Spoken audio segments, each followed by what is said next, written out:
L'enfant Victor Hugo et bien d'autres l'ont vu ange. C'est féroce et infernal qu'il faut le voir, écrivait Jules Renard au sujet de son héros François Lepic, surnommé Poil de carotte. Cette 4e édition de Pause Lecture met à l'honneur ce chef-d'œuvre publié en roman en 1894 et adapté en pièce de théâtre en 1900. Souffre-douleur de sa mère, Poil de carotte est aussi raillé par son frère et sa sœur, parfois délaissé par son père. Face à l'injustice, l'enfant ne possède que la ruse, le mensonge et l'humour, des armes qu'il manie à merveille. Extrait du chapitre 29. Lettre choisie de Poil de carotte à Monsieur Lepic et quelques réponses de Monsieur Lepic à Poil de carotte. De Poil de carotte à Monsieur Lepic. Mon cher papa, mes parties de pêche des vacances m'ont mis l'humeur en mouvement.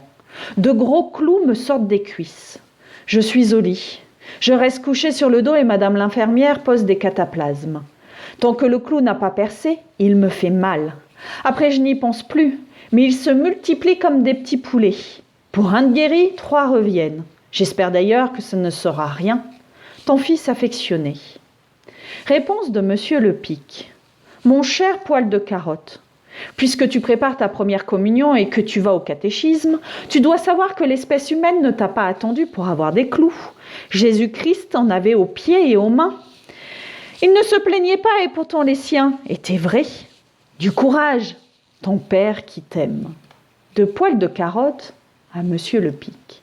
Mon cher papa, je viens de remettre ton lièvre à Monsieur Legris, notre professeur d'histoire et de géographie. Il te remercie vivement. Comme j'étais entrée avec mon parapluie mouillé, il me l'ôta lui-même des mains pour le reporter au vestibule. Puis nous causâmes de choses et d'autres.